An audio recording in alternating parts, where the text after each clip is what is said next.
Okay, let me start the session now. Today, on International Mother Language Day, I pay my deepest respects to the martyrs who sacrificed their lives on February 21st, 1952, to establish Bengali as one of the state languages in then Pakistan. So their bravery and dedication will always be remembered. So distinguished guests, esteemed speakers, and honored participants, good evening, good morning, depending on where you are.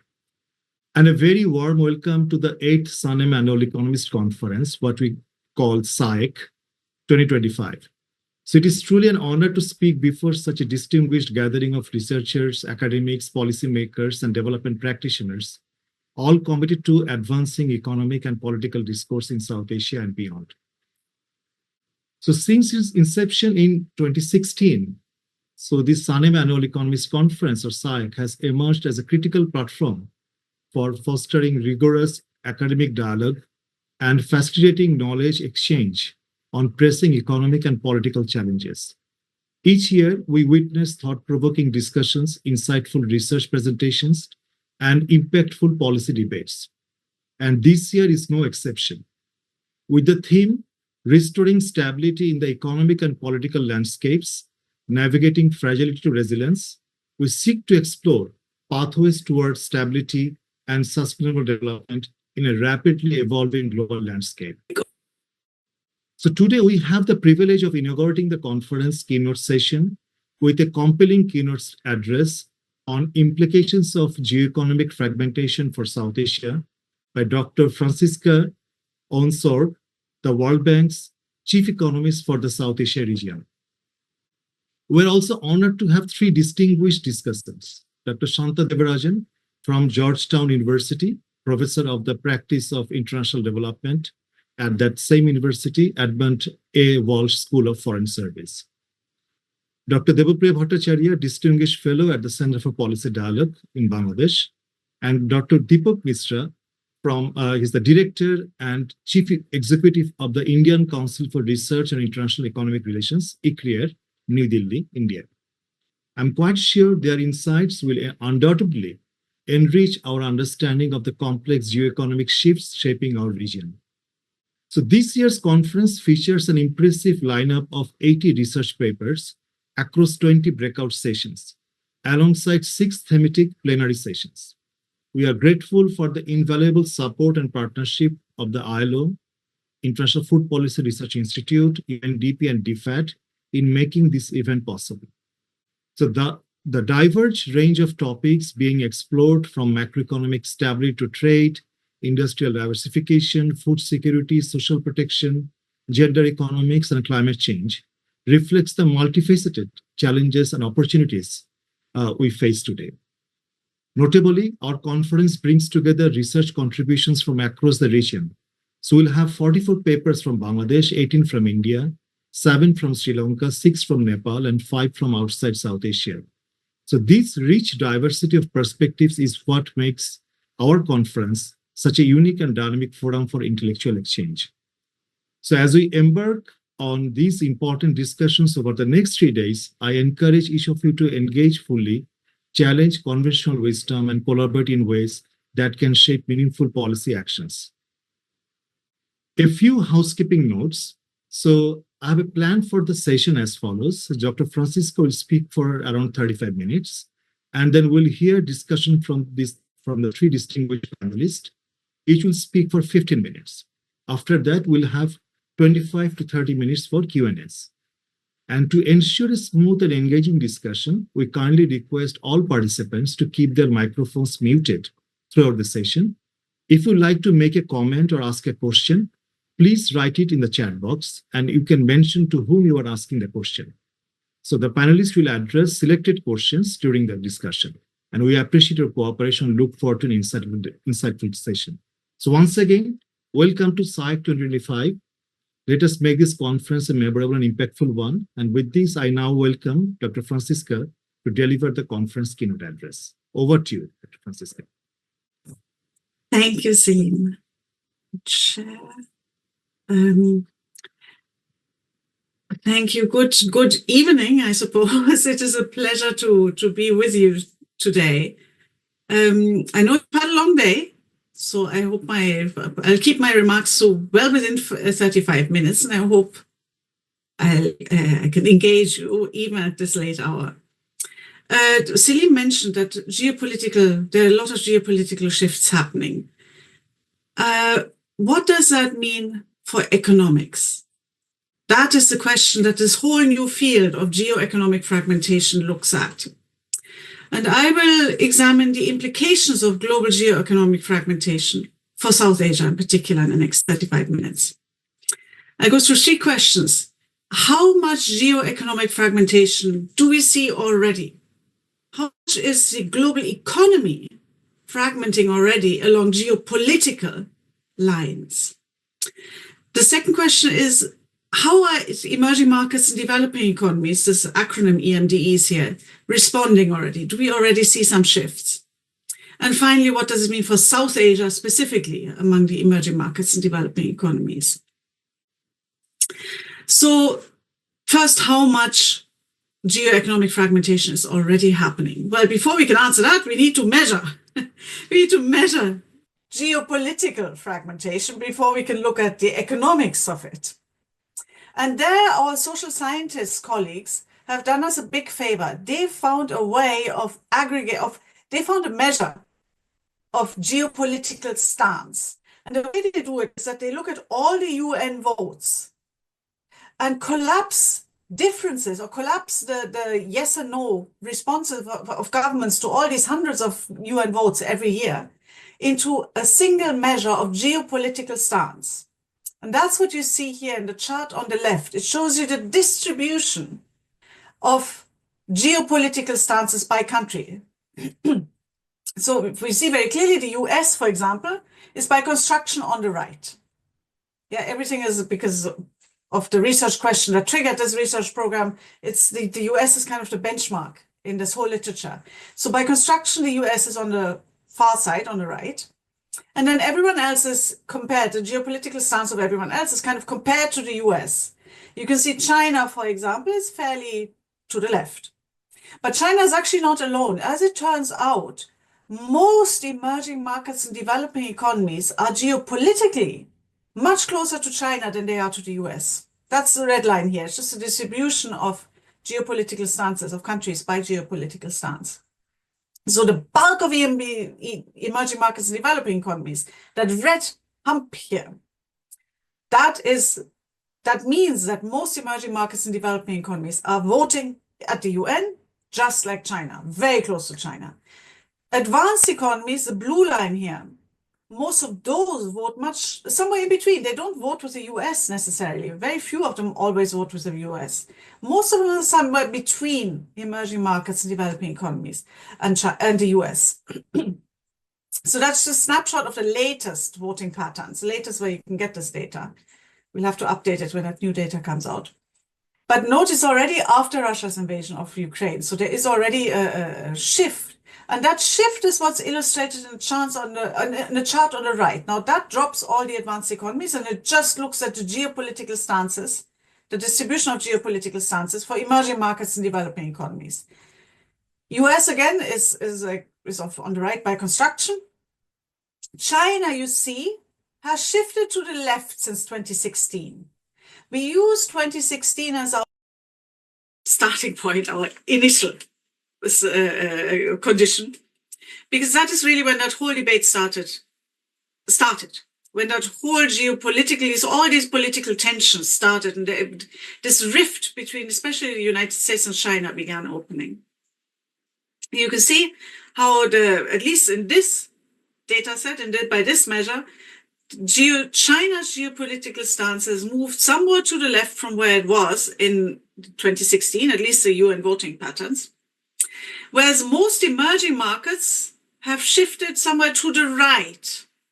So you can see how that whole distribution has shifted from the blue line to the red line. So since 2016, most emerging markets and developing economies have shifted closer, a little bit closer to the United States. So that's a backdrop.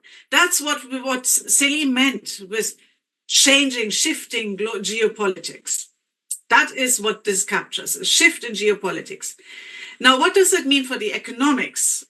That's how the literature started. There were multiple papers, many of them started by the IMF, that show that the differences in geopolitical stances make a difference to bilateral relationships. So a number of papers that show it for FDI, a number of papers that show it for exports. Here we do our own regression. We basically replicate what has been done in all these papers, many of them by the IMF. We replicate it for publicly available data because the IMF data used commercial data where you have to pay.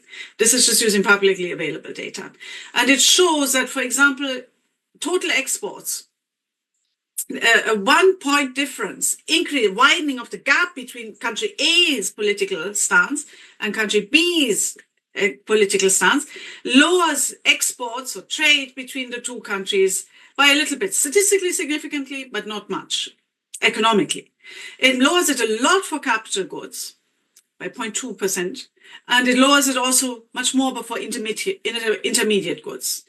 FDI, it makes a big difference. Again, that's the chart on the right here. So it lowers it by 0.4%. Annual bilateral FDI. Now, all of this is just saying that geopolitics matter to economic relationships. But that it's not yet telling us whether there has been a change in economic relationships since 2016. That's what the literature tries to get at in this chart. The aggregate, how have aggregate, not bilateral, aggregate global economic relationships, global trade, global FDI, do we see shifts in aggregate? And so the IMF, as I said, has shown some of these shifts in commercial data, high frequency data, for FDI in particular. What we do here, we show it in the latest available, publicly available data. You can see it very clearly in exports and trade. Chart on the left here. It simply measures the share of trade that's happening within the US and the China blocks rather than across blocks or in other blocks. How do we define the US and the China blocks? We take the quarter of countries that have the closest geopolitical stances to the US and China in 2016. And so that the US and China are assigned a group of countries that are the closest to them. That's considered their bloc by UN voting, basically the measure I showed you before. And you can see that the blue bar here, that the latest data, the share of global trade that is happening within these two blocks has clearly increased from the golden diamonds in 2016. Yeah, from the share of trade that happened within, global trade that happened within these blocks in 2016. So in exports and trade, we are beginning to see a shift to stay within the block, of transactions within these blocks. In the publicly available data, we don't see it yet. That's the chart on the right. In FDI portfolio data, banks, we see it, but banks are kind of difficult to interpret because the whole global banking system, at least in BIS statistics, is really centered around London, the US. So there are very few countries, only one country, South Africa, that reports in this data. So banks are kind of hard to interpret. But for FDI and portfolio liabilities, we are not seeing it yet in the latest publicly available data. It might be happening if you look at commercial data, higher frequency, smaller data sets, but it's not so obvious yet. We see it very clearly in trade already. So that was the global picture. Now, how do emerging markets and developing economies adjust to these geopolitical shifts? In principle, one way to adjust would be to just align with your closest trading partner. So you you de-risk. You cut all other ties and you de-risk. An alternative strategy is to diversify as much as possible. So you trade with everyone. And countries have been doing both. But the interesting bit, as I'll show you here, is that on average, the countries that were initially in 2016 the most geoeconomically vulnerable were the ones that cut their geoeconomic vulnerability the most thus far. So let me walk you through this. If you think of I won't go through these formulas, don't worry. I just want to sort of anchor the thinking here. If you think of a very standard trade model where people like variety, and trade costs something. Trade has iceberg costs. And these iceberg costs, they depend on the geopolitical distance between your country, where you're importing or exporting, and the partner country. So it's a bilateral geoeconomic difference. Yeah, that determines the cost. It's just like your geographical distance. That also creates cost. Your geopolitical distance costs. Your cultural distance, it creates costs, frictions in trade. Yeah, so geopolitical distance is just one more cost to trade. Very standard trade model.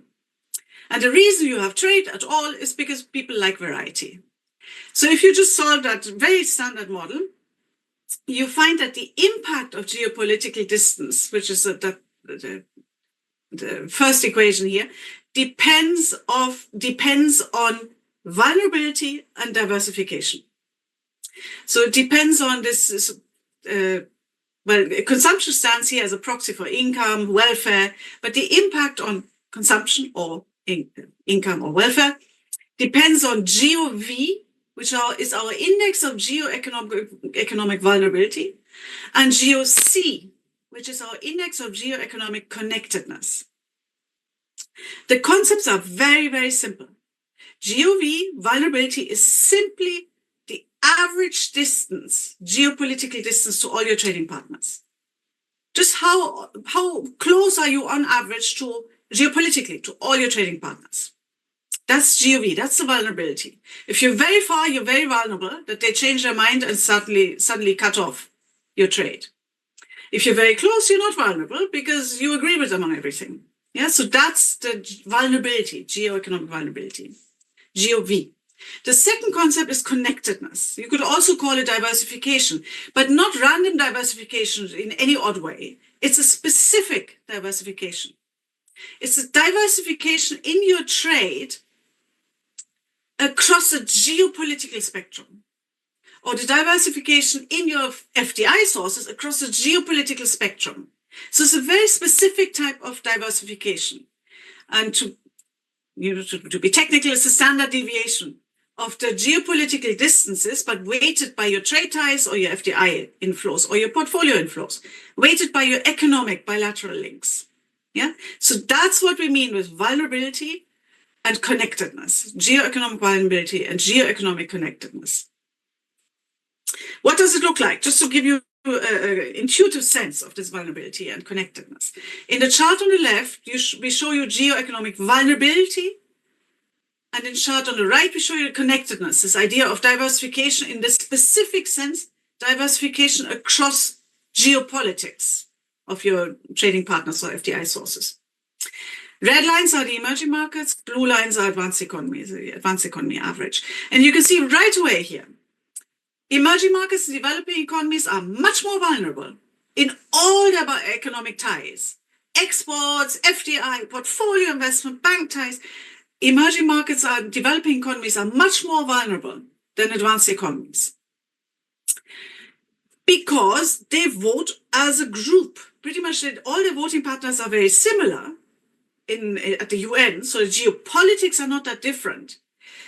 But a lot of their trade is actually with advanced economies. Remember that blue line in that very first slide where the advanced economies kind of vote together and the emerging markets kind of vote together? So emerging markets vote together, are geopolitically very close, but they actually trade a lot with advanced economies. So that makes them more vulnerable. That something disrupts these ties, exports, FDI. But it also means that emerging markets are much more diversified. That's what the chart on the right, the sense it gives you. Because they trade with everyone. They trade with advanced economies. They trade with their own friends. They trade with their not so friends. They trade with everyone. So they're much more diversified, but they're also more vulnerable. The other thing you get from these is the difference between trade and finance. You see, generally speaking, for emerging markets at least, trade is much less vulnerable than finance. It's also more connected. than finance. So really what the magic of the global trade network is, it really connects everyone with everyone. It is truly a net, like a spider's web that connects. No, actually, spider's web is the wrong thing. It's the wrong experiment. It's like a total grid. It's like a matrix. Everyone trades with everyone. That's not the case with finance. Finance is more like a spider's web. Finance happens in the big advanced economies. It happens in New York and London. And then emerging markets just kind of link into that center. So that makes them much more vulnerable and much less connected in their finance than in their trade. Whereas trade is a very diverse net, global network.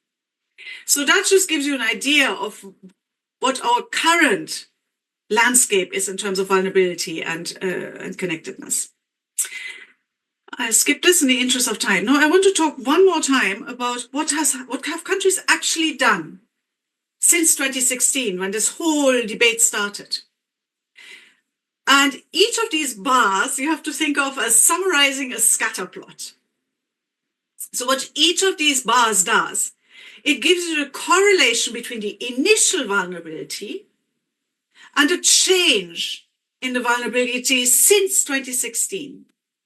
And a negative bar here means, especially if it's statistically significant, if the whiskers are below the zero line, a negative bar means that those countries that were most vulnerable geoeconomically in 2016 are the ones that have reduced their vulnerability the most.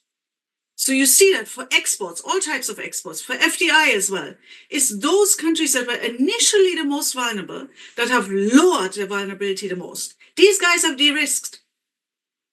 Most countries, on average, countries have significantly de-risked their relationships. So ignore for now the red and blue. We're trying to explain how much is because transactions shifted and how much is because politics shifted. We can get into that later if there's a question. The point here is mainly that it's a de-risking that's happened around the world. The most vulnerable countries have de-risked and lowered their vulnerability the most. How have they done it? They haven't done it by diversifying. They've done it by centralizing. That's the chart on the right. It shows you how much those countries that were initially most vulnerable have reduced their connectedness, their diversification the most. So this de-risking was truly a de-risking. It was not a diversification. It was a cutting of ties towards your friends, towards countries' friends. There's been a clear shift towards geopolitically closer countries. Maybe later I'll go into the connector question, but for now, let me move on to South Asia. What has happened in South Asia? What does it mean for South Asia? So when we now apply, just to give you the bottom line, because I know it's late, the bottom line is South Asia is actually very well connected. The problem is it's very closed. So it doesn't really make much of this great connectedness across the geopolitical spectrum. To really benefit from this connectedness, this diversification, it would need to be much more open. And that's not something that's specific to Bangladesh. That is something that cuts across the region. Let me walk you through this one by one. I'm not deliberately not showing you geoeconomic vulnerability, this GOV index, because it looks like for South Asian countries, they're all like everyone else. They don't stand out. They're just as vulnerable as the average emerging market and developing economy. Where South Asia differs, and just about every country, most countries in South Asia differ, is in the connectedness, in the standard deviation, in the range of geopolitical views and trades with and gets FDI from. And that's what we've got, again, with this geoeconomic connectedness index here in the left chart. It kind of, you see the center and the right chart, they're very messy, lots of colors. What our geoeconomic connectedness index does is kind of collapses this all into a single index. It makes it much easier to understand. So I want you to focus just on the left chart. It's this connectedness index. You see in the blue bars are all countries, the geoeconomic connectedness index for South Asia, every country. The shades in this chart and in future slides, the shades are always the interquartile range for emerging markets and developing economies. So this is where the bulk of emerging markets lies. So if our countries are now above that shade, it means that they are among the most connected, geoeconomically connected emerging markets and developing economies in the world. They're in the quarter of most connected countries in the world. And you see that is true for Sri Lanka, that is true for Bangladesh, that is true for Pakistan, that is true for Nepal, that's almost true for India.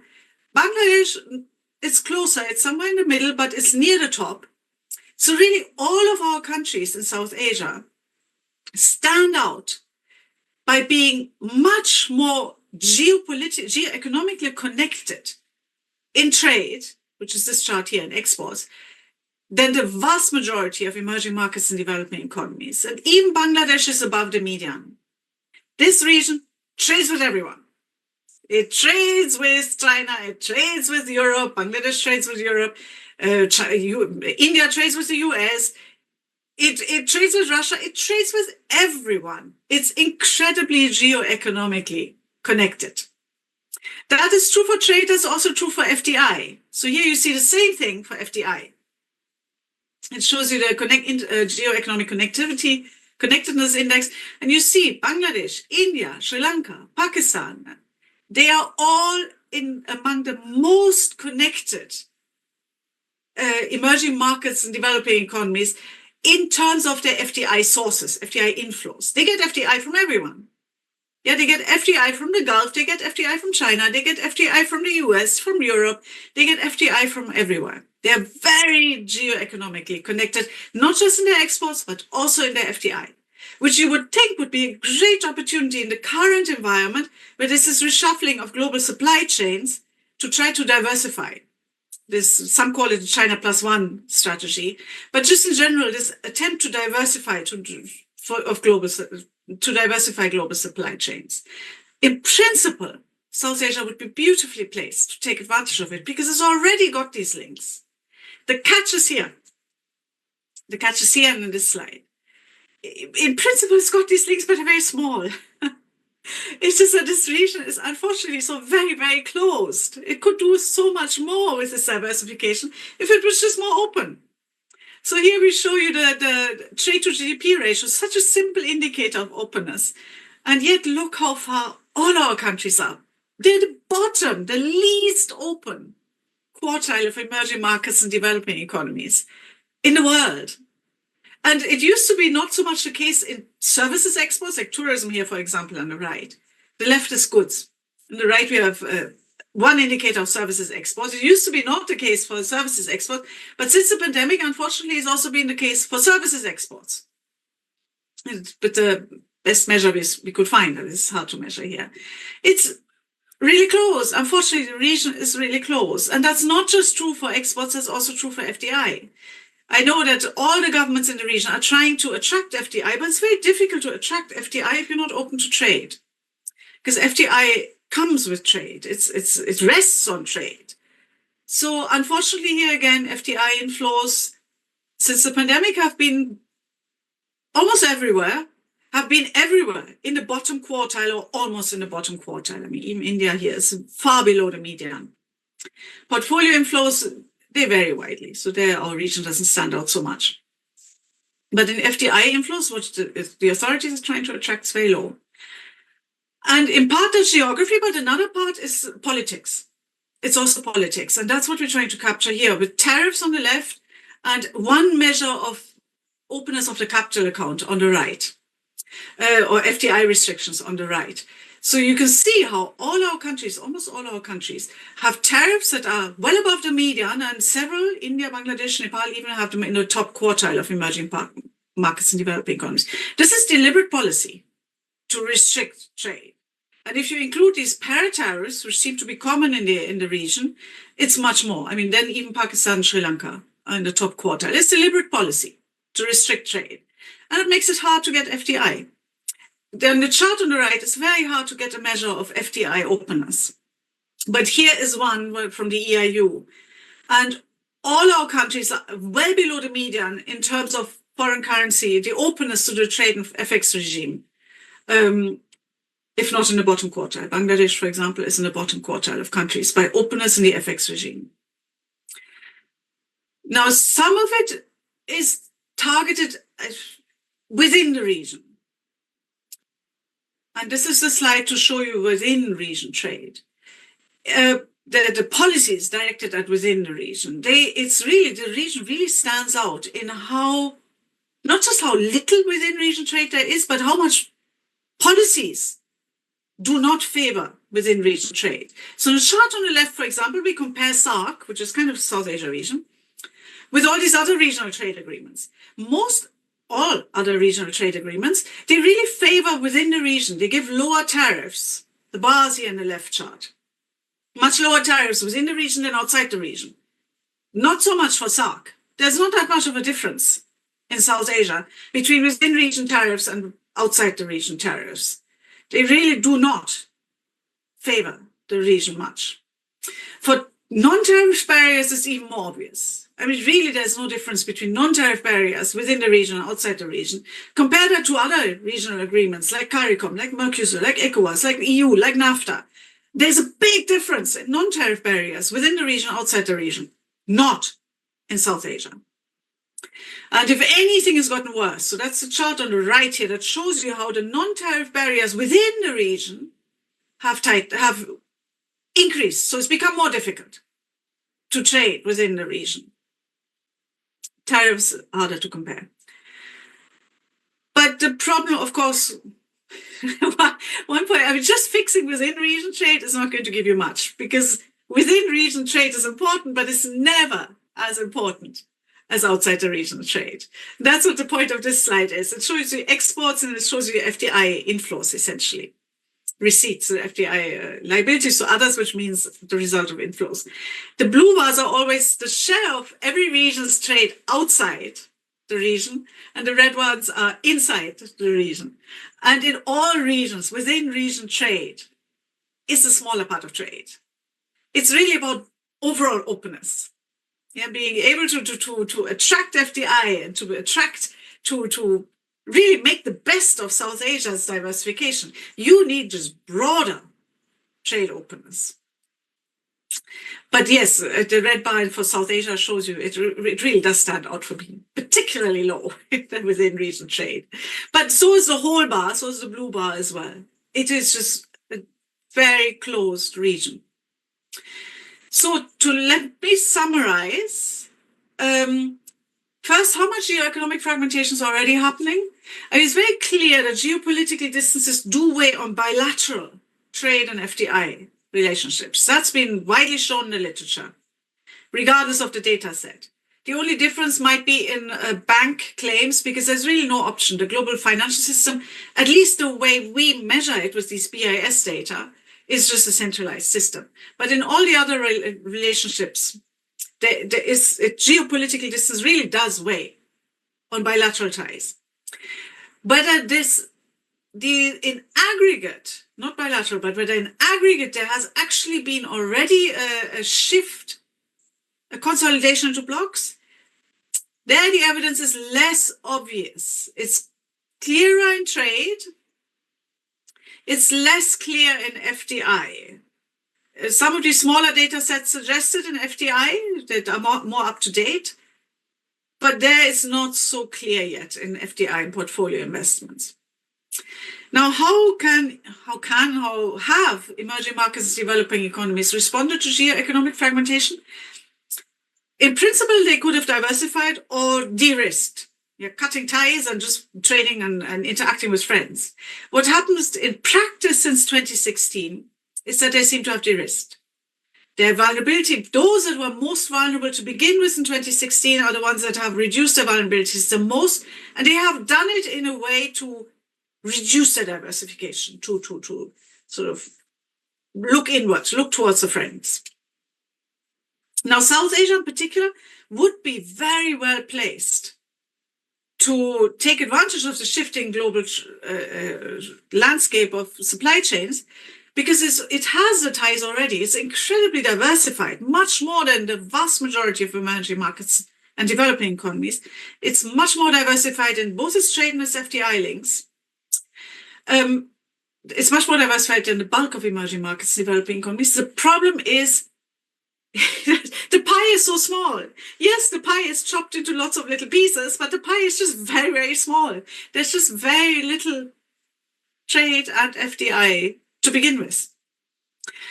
And it's very difficult to attract FDI if you are not open to trade in general. So that's kind of the example of Vietnam, which has attracted a lot of FDI by being very open. And I'll be happy to go into this later in the connector country sense. It is a very different connector country from Mexico. Vietnam is incredibly diversified in its FDI and in its exports, in both, but also it's very open in both.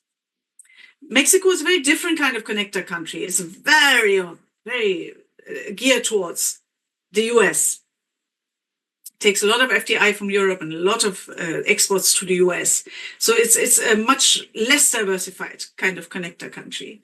For South Asia to be like Vietnam, which in principle could be because it's so diversified, it would have to be much more open to both trade and FDI to really benefit from the shifting global geopolitics that Selim started us with.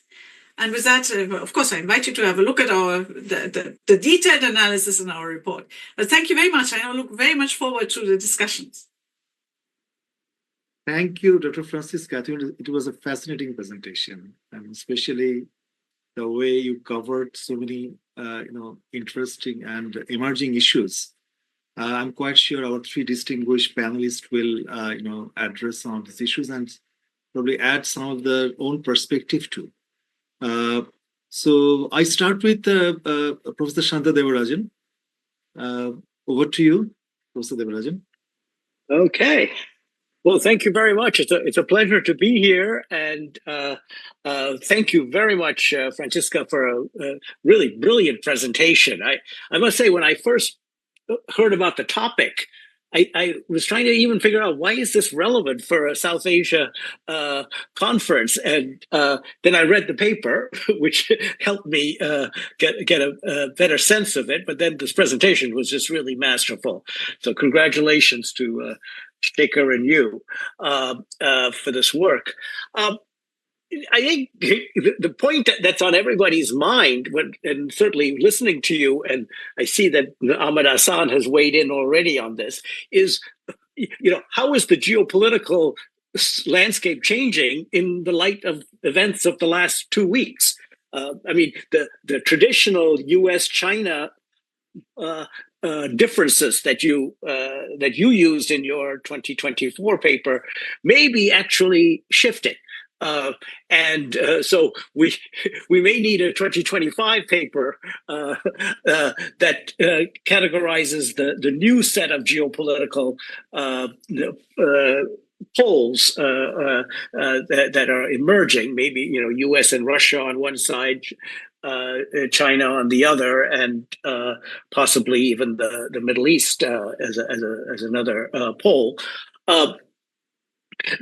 So that in itself that's for the whole geoeconomics literature. I think we need to take into account these new geopolitical relationships.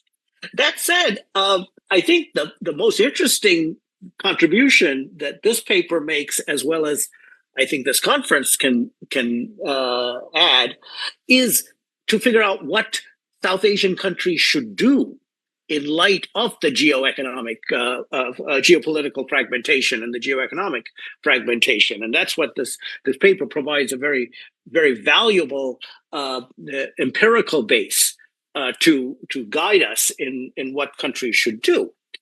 Now, what's surprising, but I'm in a good way, I am pleased, is that after all of this analysis and all of this empirical work, we end up with policy conclusions that are very similar to what we've been saying all along, or some of us have been saying all along. I mean, maybe Deb may not be one of those, and he and I have discussed these, but nevertheless, it's really amazing that we've added sort of one more justification, if you like, to the idea that South Asian countries should be more open.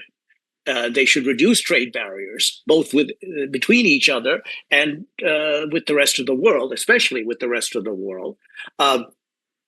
And so I think this is more grist for the mill in terms of the policy dialogue, and it's almost reassuring that we come up with conclusions that are similar to what we've been saying without knowing anything about geoeconomic fragmentation. So I think we were on the right path. But I want to go further than that. Well, let me also add that you didn't mention the geopolitics within South Asia, which is one reason why the trade within South Asia is so small, which is the geopolitics between the two largest South Asian countries, India and Pakistan. They're the ones who are. I think when I was the chief economist for South Asia, I think we did some studies that using gravity models that showed that trade between India and Pakistan should be 10 times what it is actually. And I don't know whether that number is still 10 to 1 or what it is today, but it's definitely an order of magnitude less. And I remember sitting at a conference on regional integration in South Asia, sitting next to a Pakistani surgical instrument manufacturer and somebody from Apollo Hospitals, an Indian hospital chain. And it turned out that the surgical instruments that the Pakistani was making was actually being bought by the Apollo firm, but they were going through Germany. They couldn't trade with each other. So the same instrument was sold to Germany, and then the Germans would export it to India. That's the kind of thing that that's the reason why we have this low trade ratios. And it's got nothing to do with economics, and it's all politics that's driving that. So we have our own problem within the region. But let me then turn to what I think. I've been thinking about this because of the work I've been doing on Sri Lanka, that whether we really need to play the geopolitical game. If you're a small country, an individual country, and I'll give you the example of Sri Lanka in 2019. So, as you know, Sri Lanka had this huge debt crisis in 2022 and is only now emerging from it. But back in 2019, Sri Lanka turned down, they refused a $500 million grant from the Millennium Challenge Corporation, the U.S., one of the U.S. aid agencies, and also a $1.5 billion loan from the Japanese at 0.1% interest. So it's effectively a grant. Right? Now, why did they do this? And 2 years later, Sri Lanka had this full-blown debt crisis. Well, it was geopolitics. Sri Lanka was under pressure from the UN Human Rights Commission for human rights violations during the end of the Civil War. And they associated the US and Japan by association as the ones who are putting pressure on the country about these human rights violations. So they turned that down in order to take on loans from the Chinese at commercial interest rates. And that definitely contributed to the debt crisis 2 years later. So this is a case where, for geopolitical reasons, they took the wrong economic decision. There's no question that these loans were better suited for the macroeconomic situation of Sri Lanka, and they didn't. So that made me think, and this gets back to the paper, is The problem with geopolitical fragmentation and geoeconomic fragmentation is a problem we do to ourselves. That is, the governments choose to play this game of trying to align their trade with people with whom they have political affiliations. And what about flipping it the other way and say, for trade and by extension foreign investment, we make the decision purely on economic grounds. We trade with whoever gives us the best deal, and we allow foreign investment as long as the benefit cost analysis of that investment is positive. We don't care about the identity of the investor, whether the investor is Chinese or American or French or whatever. And likewise with trade, we trade with firms, and we don't care what country they're from. So that you have a separation between foreign policy and economic policy. The economic policy is truly insulated from foreign policy, and that you have to do that domestically. So the foreign minister and the trade minister or the finance minister actually have a firewall where they don't have to pressure each other. And you might think that this is another one of Shanta's romantic ideas that'll never fly. But there is a real world example, and that is the extreme example. But think about China and Taiwan. Now, you can't find a more diverse, geopolitically diverse group of set of countries, right? I mean, they don't even recognize each other. And they won't have embassies if the other one has an embassy in a country, right? They are as geopolitically opposite as you can get. And yet, China is Taiwan's largest trading partner, and it's the largest destination for Taiwanese investment. So they don't care the fact that China is threatening to invade them. They as long as they can make money, they will trade with them.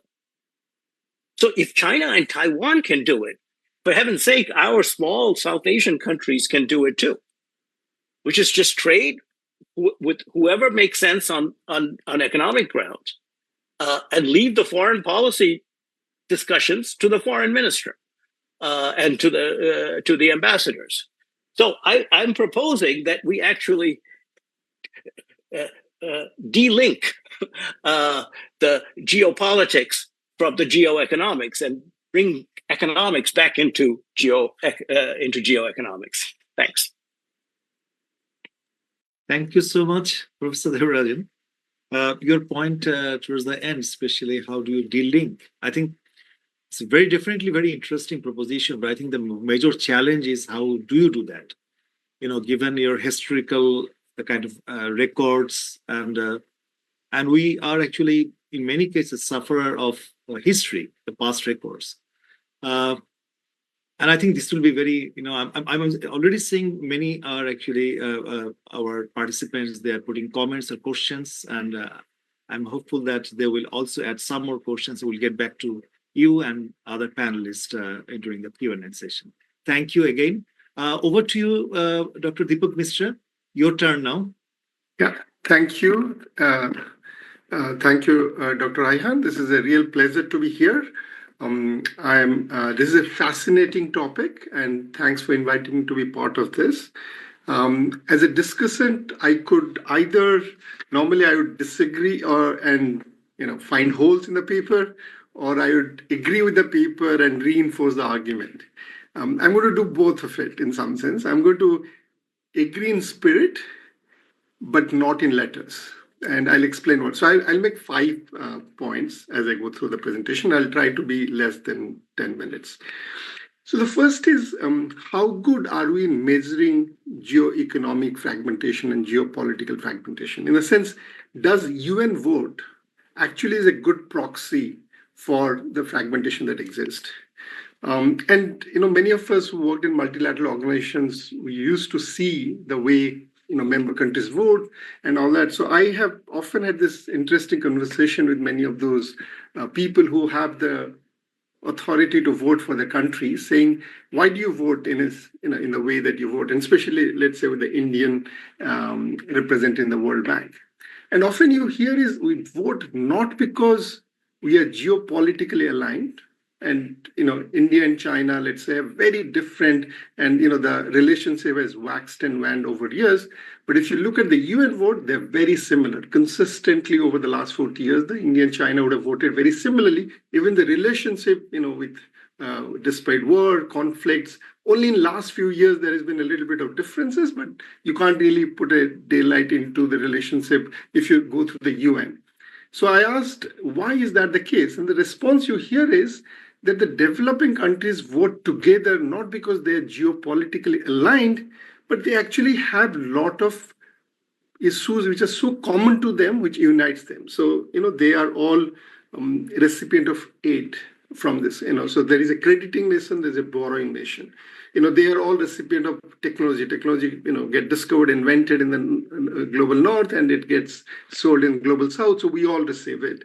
They are often recipient of investment. They're relatively poor. They want more policy flexibility in their negotiation because, they don't know where things will turn up. So that's what unites them, and not so much the geopolitical fragmentation. That's why when you see many emerging markets around the India-China bloc, it's not necessarily because they all align with China on the geopolitics, but it's the economic necessity and that's why, which takes me to kind of the second point, which is that does geopolitical fragmentation actually affect geoeconomic fragmentation? And it will if the geopolitics was actually based on real economics. But if there's a separation between what they're voting versus what the economic interests are, then despite geoeconomic fragmentation, you may not see geoeconomic fragmentation, and which is what in some sense the paper finds. And a lot of people say that despite 8 years of US-China trade war, US still imports a massive amount of trade from China. India, China has this, trade friction going on for the last few years. India still, the imports from China continues to rise.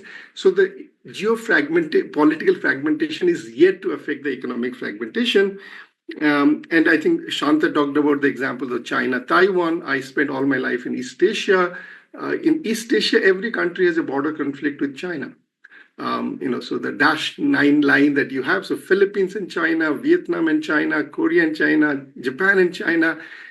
But they are best of pals when it comes to economic integration and trade. So in some sense, East Asian countries have managed to keep their geoeconomic fragmentation in one place and geopolitical and continue to do it. At every forum, the Japanese ambassadors or the representative will completely, kind of go into a loggerhead with the Chinese counterparts. They will never see eye to eye, but they were the thickest of trade partners in their life. So in that sense, the fact that we are very worried about how geoeconomic fragmentation is going to affect geoeconomic fragmentation depends on the context and the space. So some countries have managed to overcome this problem and others haven't. And I'll come to exactly the opposite, which is the South Asia, and why that's the case. So it's a very difficult question to answer, and it needs a lot more kind of historical, geographical context to it to get to how each country would react and what is the best option for each of the country. The third point I want to say is how good are we as economists in trading into this area? Shanta said we should keep the two separate, and that makes sense. Most of us economists would like to do that. But I mean, if you look at India-Pakistan relationship, the relationship is often derived. The economic relationship is a function of political relationship. So it's the security hawks on both sides who decide the economic relationship. So you just can't separate the two.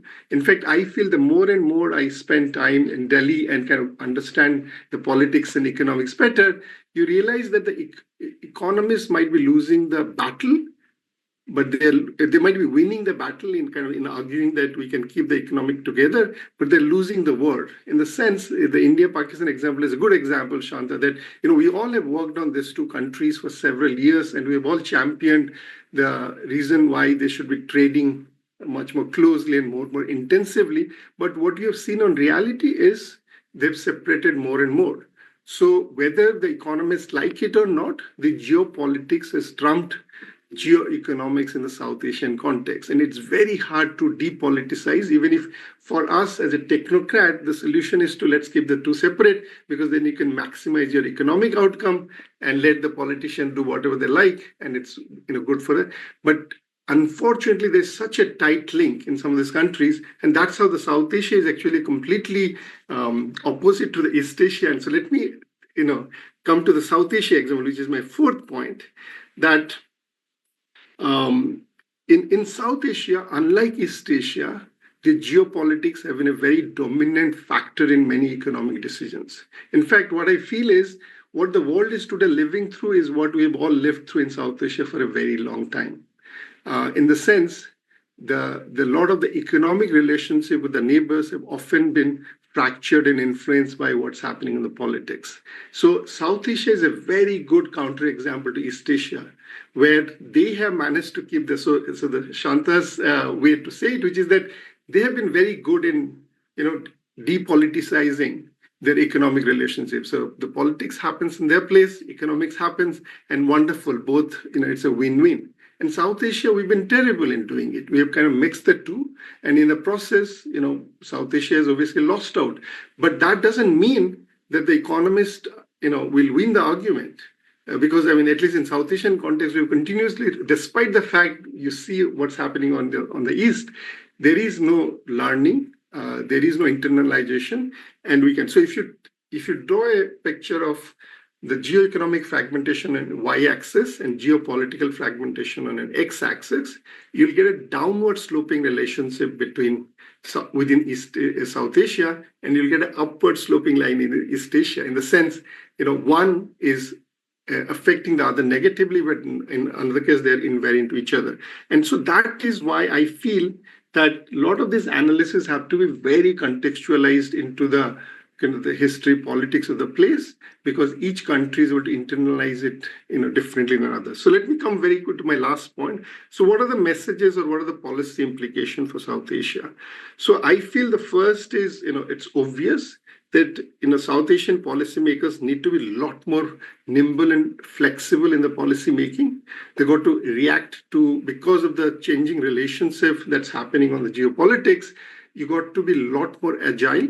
I think the example that we saw Mr. Modi going to be the third, prime minister head of a state meeting Trump is a good example. Whether you like it or not, you got to be there. So intellectually, the idea is why should we get into these things? Let Trump does his own stuff, let things settle down, and I'll then come and discuss what's the best option possible.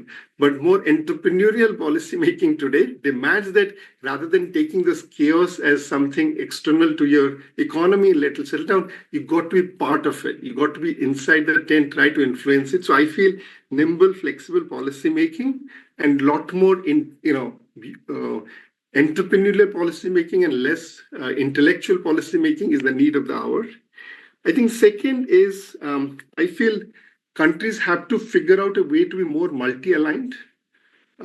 So rather than trying to fall within one block, you got to figure out how do you maintain it. Vietnam is a very good example of being a neighbor of China, but having extremely good political relationship with all the countries in the world, and kind of preserving a strategic autonomy while doing it. I think the third is, I feel multilateralism is slowly dying, and I'm a former product of multilateral organization, but seeing what I see from Delhi and what we have already seen in UN is happening in every other place. I think the America is going to abandon some of those organizations, and they will, either China takes over, but I don't know where the outcome is. But clearly, their global influence is on decline. And that's why, countries need to figure out how do you embrace bilateralism and regionalism, because many of the South Asian countries have championed multilateralism for too long. But I think we got to figure out very quickly what's the best way to, survive and thrive in this world economy. Fourth, I think one of the interesting things is a lot of these things are happening on goods.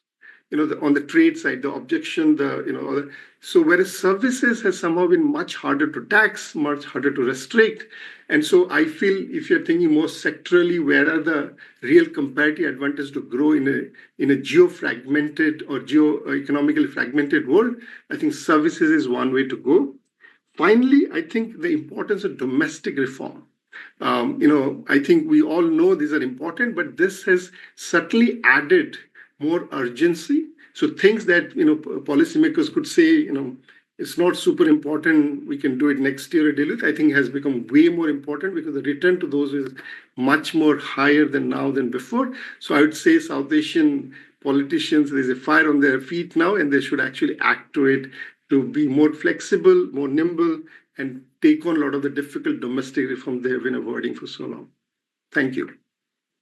Thank you. Thank you so much, Dr. Mishra. I think you also offered some very interesting suggestions, especially when it comes to reflecting on Francisca's presentation. So now it's time to Dr. Devapriya Bhattacharya.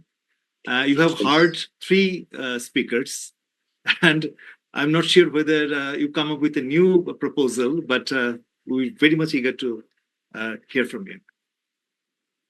Thank you, Salim. First of all, I also join you in paying respect to our fighters for the mother language. And now we have established our 21st February as the International Mother Language Day. So that's a very important event, and you're kicking off your conference on this day. And in that connection, I would like to compliment you and your colleagues and your partners for creating this research conference as one of the knowledge milestone, not only in South Asia, I guess beyond.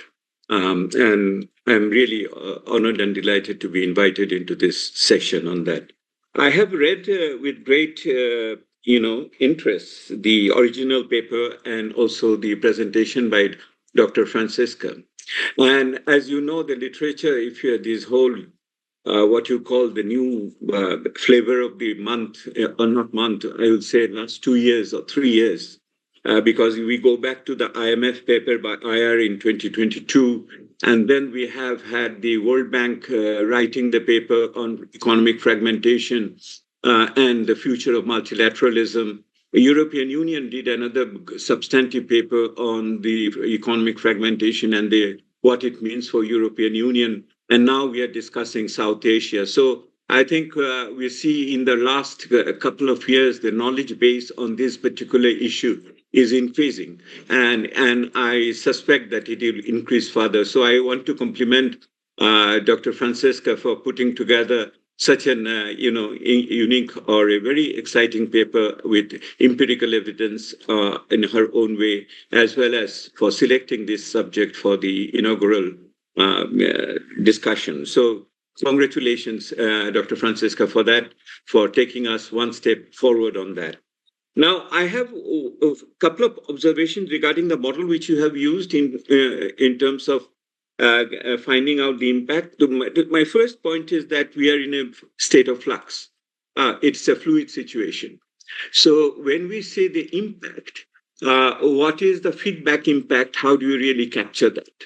And here, this feedback impact, in the sense, your paper and all other papers say this kind of economic fragmentation is going to impact on the global output. It is going to impact on the efficiency issues, on the supply chain, on the technological innovation and others, access to materials, and all these issues are very much there. So if all these things really happen, and in a dynamic situation, how this model will hold true in that way. Let me proceed a bit more. The second point is over there is, of course, you talk about economic relationship. For an emerging economy like low income, low middle income Bangladesh or any other in South Asia, the other global connections are through remittances. And it's, for example, Bangladesh, more than 5% of the global flow of the GDP is remittances. At the same time, a large part of these countries are dependent on development finance, not only foreign aid, but other forms of development finance, non-concessional, concessional development finance. The recent decision by the USAID shows how these issues really work out in different circumstances. So my humble question is, if you built in the development finance and the remittances in this model, how the results will change? Similarly, when you talk about the trade, if we distinguish between exports and imports, because it's quite often exports word has been coterminously or similarly been used as trade, because I think that distinction is also pretty important. So on the model part and how the relationship has been explored, those are some of the points. But coming back on the voting issue again, if you look at the voting issues, of course, the voting pattern which we see in the UN, it is Group 77 plus China, and obviously over there. Now, the fluidity of the situation, as I think, is expressed by today's headline news on all global networks, that China has aligned itself with US vis-a-vis Ukraine, whereas the rest of the Ukraine is being supported by European Union. Tomorrow, if you go for a vote on this particular peace pact, I wonder how the voting will take place. And this is very much a break from the traditional grouping. Similarly, with my limited knowledge of diplomatic experience in this multilateral institution, I can tell you one particular case where this kind of voting really is put to test when it comes to voting for Iran. And the Muslim countries and Islamic majority countries, how they're going to vote for it is always dictated many ways by, one of the major countries over there. So I think this whole model of how they have voted in the United Nations even also has many nuances over there. So let me just leave the model over there. I just wanted to say it's a fantastic way of looking at it, but possibly there are opportunities to improve upon it. Now, coming to the conclusions, the policy recommendations are more of the same, or as has been mentioned by Shanta. So it seems quite often that we always do this analysis in order to reach over there, the ultimate truth, the holy grail. And that really makes us a bit comfortable. And that's why I like Mr. Mishra's point that it is more contextualized in that way. And how do you see that? You see, what is one of the conclusions is that if you are not really very exposed, then you are not so much affected upon.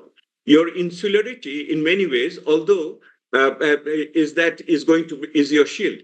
In fact, this is the same logic we have heard in 2008 and 2009 during the global economic and financial crisis, that if you are insular, so the crisis is not going to impact upon them. But then in your paper, you turn the logic and say that if you are not really doing the reforms, if you are not really opening up, you are not going to take advantage of the new opportunities which are coming out. So that is the other side of it, going back to the conclusions, if I read you right over there. Now, if you look at the other studies which have been done, under no circumstances, countries like Bangladesh or low middle income countries will be so much be able to take advantage of these new so-called new opportunities. Which countries are, recent studies are showing which countries are really doing good in these cases. Of course, at the lower end is Vietnam, with low-cost manufacturing goods. The other end, there is, of course, Malaysia. And then, of course, there is South Korea. They are much more amenable to these changes, and they can have also supplies, and the diversification and their technological upgradations makes them much more. So you see, this is a situation which is a catch-22 situation. So that even if we do many of the things which have been suggested, are we really ready to do that in a situation when there is such a fluidity and flux in the system? And you really don't know how the gentleman will get up in the morning with what new idea over there and his friend. So that's a different issue altogether. What really struck me in this paper is that it really did not take into account, it talked about global fragmentation, economic fragmentation in the global scale, but totally ignored the global frame. And I'm talking about the multilateral system. I have just heard many people do not have much enthusiasm about it, but I still think that is the ultimate bastion of protection for low-income countries and also those who have little trading power within the system. having said that, let me just only be with the WTO. And the WTO is, at the end of the day, is the anchor or the bastion of rule-based, inclusive trading system. And we know it remains in a paralysis at this moment with its appeal board, the US not putting it up, not putting up its member in the appellate body and everything else, we know that. But the fact of the matter remains that 70% of the world trade is still MFN based. 85% of the US trade is still through MFN and WTO. So I don't see any reference to the multilateral system to be revived and to be activated and do a much more balanced rule-based system within which we can deal with arbitrary decisions as it comes. The most peculiar thing is that day before yesterday, 3 days back, when US came out with this tariff war with all these things, where did China go to? It went to WTO. It is China which went to WTO 3 days back in order to seek a dispute resolution over there, and it remains at the end of your last refuge. So I think this kind of paper should not really underplay or forget about the bigger frame within which we want to really come to that instead of abandoning that over there. Fantastic paper. Let's do another discussion on it. Thank you. Thank you, Dr. Devapriya Bhattacharya. I think some very, very, very interesting issues, and actually that was also one of my questions. I'm glad that you raised this, and I was expecting that you would definitely raise that issue of the multilateralism. But before getting into the open discussion, I really want to go back to Dr. Francis. And Selim, just one subtle point. On my preceding colleagues have mentioned about South Asia and all the problems we have been living with. I think the other issue which we have practiced in the recent past in Bangladesh and elsewhere is that the sub-regional cooperation. That is also in line with your regional, with your political alignment and other things. Bangladesh opted out, with the de facto paralysis, if not death, of SAARC. We have gone with Bhutan, Nepal, and India and Bangladesh to went for some forms of connectivity, not only in multimodal transport system, but also in energy and other things. How much they will succeed in future, we will see. But sub-regional cooperation is another possibility in this case. Thank you. Thank you. So now I turn to Dr. Francisca. If you'd really like to respond to some of the points mentioned by three distinguished discussants, then I will. There are many questions in the chat box and many comments, so we'll read them and also get back to the panelists. Over to you, Francisca. Thank you. And I really want to thank the discussants, Shanta, Deepak, Mr. Devapriya, for their thoughtful comments. They're really very good points. And I want to pick up three of them that I think were mentioned by at least two. One was Mr. Devapriya was saying, Dr. Devapriya, is the risk versus baseline. This idea that by just insulating yourself, you can be insulated. No? External shocks don't hurt you. And that is true. The problem is, of course, that external shocks can be positive or negative. No, you also can't take advantage of the positive shocks. So that is sort of the risk aspect of it, but there's also a baseline aspect to it. Even if there are no shocks from outside, you're missing out on opportunities because trade comes with many openness, not just trade, openness.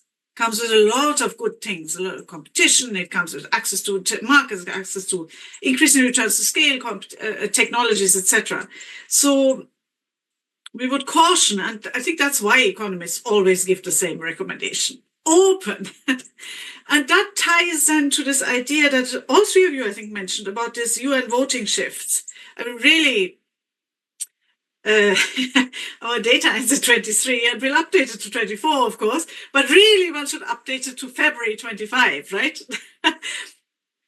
And that kind of calls into question the strategy that obviously countries have used to de-risk, that the most vulnerable have reduced their vulnerability the most by cutting ties.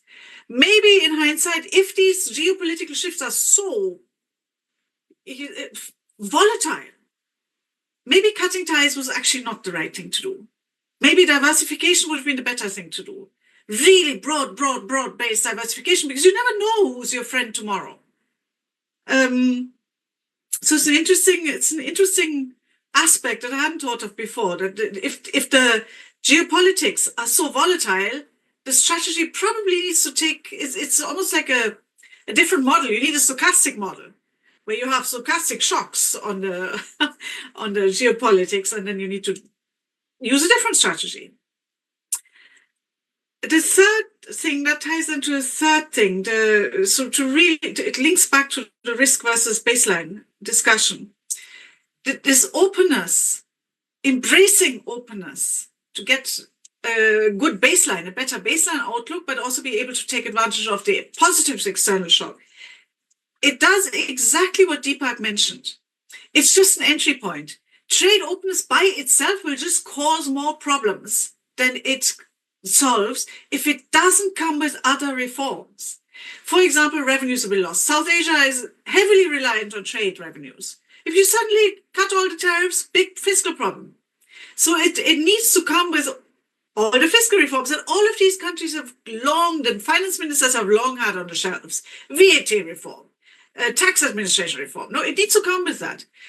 The other thing we know very well from the literature, if you just open to trade, there'll be labor market disruptions, unless labor markets can react. There's flexibility. So again, the trade openness, this embracing of FDI and trade, is just an entry point. It needs to come with all the long overdue other reforms that could have been done a long time ago. And just one final point on the remittance. If there's one, you're totally right, Dr. Debapriya. If the region has one openness, extraordinary openness, really outstanding among emerging markets, is in remittances. And we actually tried to get the data to create this indicator. We couldn't get the reliable bilateral data. But yes, in that respect, the region is very open, and it currently treats it, more as a problem of, many treat it more as a problem of brain drain. Maybe it's not so much a problem. Dutch disease and brain drain, those are the widely discussed problems, no? But perhaps there could be an opportunity there too. Diasporas are known to increase trade and FDI links. Diasporas can be sort of magnets for increased trade, knowledge spillovers, opportunities abroad. Maybe the whole attitude towards needs to shift. Diasporas, even when they never come back home, are a beautiful thing. They are magnets for all sorts of good connections. And with that, back to you, Celine. Thank you, Francisca. I also want to get back to the panelists if they want to have any small intervention at this moment. Anything you want to add?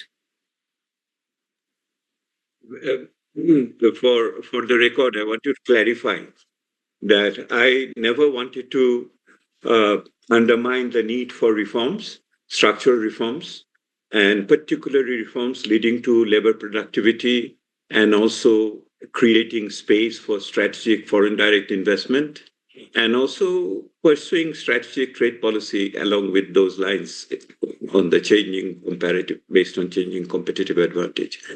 The point I'm trying to say is that this particular type of analysis, if it only goes back into that, a systemic analysis ignores the systemic issue, then I feel a bit helpless over there. That was my whole point. And coming from an international organization, I would have expected a bit more, discussion on how the international financial or the international trade mechanism, multilateral trade mechanism, is not coming to tremendous help when it is necessary, and it should come on board in that way. I think we should talk about those, including if you talk about the finance and finance flow, we are talking about the upcoming fourth international finance conference over there. And these are the issues which needs to be recorded within the outcome document of those kind of conferences, and we should get into that. So I'm very much as reformist as you guys are. But I see that beyond reforms, there are other issues, for these reforms to succeed within a much more enabling global environment. Thank you. Thank you. Professor Devarajan? Just want to respond to actually your question, Salim, but Deepak picked up on it, and there have been some questions in the chat as well, which is how can we achieve this separation between the politics and the economics, given history, given the context that we're working on? We're not starting from ground zero. And of course, that makes it very difficult, but I want to draw the analogy with the experience with an independent central bank. I mean, if you go back to, say, the 1980s, we had this situation around the world where you couldn't separate monetary policy from politics. That was the problem. And therefore, we had high inflation, and central banks were forced. And I can give you some examples in the South Asia region too. Central banks were forced to finance the fiscal deficit by printing money. We have shifted over time to a point where now a significant number of countries have a genuinely independent central bank. I don't mean just ones that say, oh yeah, our central bank is independent, but you actually have, and I'm familiar with the recent experience in Sri Lanka, where you have a Central Bank Act of 2023, which literally forbids the governor of the central bank from financing a fiscal deficit by printing money. Now, it took a long time to get there, but we were able to literally separate some politics from the economics of monetary policy. That's the kind of thing I think we have to try to achieve with trade policy and foreign investment policy. Thank you. Dr. Mishra, any quick points? Yeah, no, just one quick point on the multilateralism, since there are a couple of questions on that. I thought I'll just clarify. I mean, when I said in multilateralism is, I said dying, but it's its influence is waning, partly because it's just, fact of life that multilaterals, they are not growing at the rate the world economy is growing, or some of the countries in South Asia are growing. So by nature, their contribution or the amount that comes from any of these multilateral agencies are declining as a source of finance. But also in places where the regulation and policy standards matter, there is a huge amount of conflict among the creditor nations. So you're not getting the right direction, visibility. So in that sense, this is a fact of life. And I think a lot of countries have started to internalize that. And some countries are still hoping that there'll be a change. And that's why that's my prediction, is that I think that staying hopeful is perhaps the wrong strategy. So in a sense, if I have to think about what to do, I would say, think of a T kind of strategy, where T is like on the top. You want to go, you want to stay multilaterally connected, globally connected on all issues. We very, engaged on multilateral forums. And keep it as wide as possible. But when it comes to building depth, which is the vertical part of your T, there you got to go regional and bilateral. So your best negotiators, rather than sitting in Geneva and Washington, perhaps should be sitting with ASEAN countries and doing it, because we tend to put multilaterals at a higher pedestal than a regional and bilateral discussion. I feel that's when, so a lot of strategic choices we are making has to be that you don't necessarily have to put all your eggs on multilateral and start actually putting some of your important parts on the bilateral basket. Thank you. Thank you, Dr. Mishra. So now what I'll do, I will just read out some of the questions or comments from the chat box, and then I'll come back to the panelists. And one question or comment was that whether political borders are hindering our growth, and whether we can have a European Union-like situation. A structure in South Asia, then also emerging EMDs are more vulnerable in, is the dependence on China through debt diplomacy is a reason? Mr. Arshad, he raised the question. Mr. Ramesh Paudal, he made a point. The historical South Asia's interregional trade is low compared to other regions. By the definition of trade connectedness, should we make that historical trade patterns of the region? Should it mean that the historical trade pattern of the region are changing? Then Nazmia Nina, she asked about why do you think that South Asian countries are closed? Tosif, what are the risks of over-reliance on the single economic partner? How can countries diversify? How can countries diversify trade relations? Dr. Ahmed Hassan, a comparison to ASEAN would, on trade policy cost would make the point more starkly. And then Navanita Chakraborty, why do SAARC countries differ significantly from other countries in terms of within region trade? I think there's a question related to one slide, Dr. Francisca, you showed. Again, Ahmed Hassan, geopolitical groupings may be imploding in 2025. How will that affect the South Asian trade and FDI prospects? Sadia Afrin, how do you think the future challenges in terms of geopolitics and finance are going to influence the South Asian countries?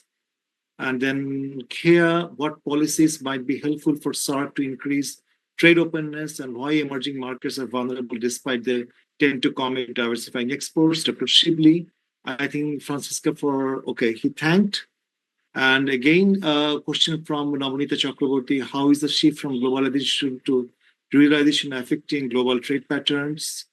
Mr. Hassani, he asked the question to Francisca, does geoeconomic fragmentation is in favor of some nations? If not, why are countries of the world moving toward geoeconomic fragmentation? Is there a trade-off between geoeconomic fragmentation and sustainable supply chain?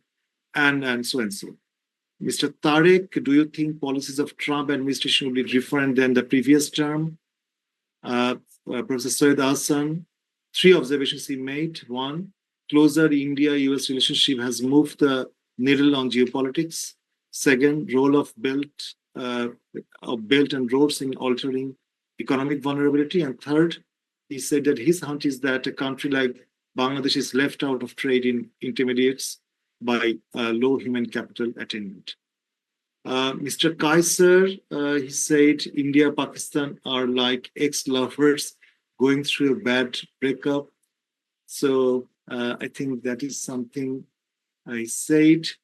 I'll just read out some of the other, because some of them are really are kind of repetition of some other comments which have been already made. Politics, some comments related to politics, whether this is a major determining factor in South Asia. One question was to Professor Shanta Devarajan about this, again, policies related to politics and reform and ambition, the low trade ratio, and how and why foreign policy and economic policy should be decentralized to achieve optimal magnitude of trade. Then I think there are some comments. I think I must tell the panelists that there are many students from this region who have joined this conversation today. So I think it also reflects their aspirations of an integrated region and the kind of challenges what we are living in this region, especially the political conflicts. Okay, I think there are some other questions about Bangladesh, heavily export related to markets in the West and AE, advanced economies, but does the increasing geopolitical fragmentation, including possibility rising transport route risk and rising protectionism, so there's the need to actively look east for export markets. In Bangladesh also, there is an attempt now to integrate more with the ASEAN economies, and Bangladesh has shown interest to even join RCEP. To what extent that is feasible and that is realistic, that also needs deeper analysis. So I'll stop here at this moment. I go back to the panelists, if you can pick up some of these points and want to respond. I start with Francisca. Thank you. I think there's one theme I heard multiple times, which is the idea of trading with friends and the idea of it is shifting geopolitical risks. And how should countries respond? Which goes back a bit to what I was saying, but there is a wrinkle to this. So if there is such volatility in geopolitical stances, maybe the best strategy is actually not to rely on the single trade partner or a small set of trade partner. I guess the question was really very strongly worded, but there is perhaps the best strategy is not to rely on a small group of trading partners who are all friends, but to really diversify as much as possible. And that goes then back to some of these other questions about ASEAN, etc.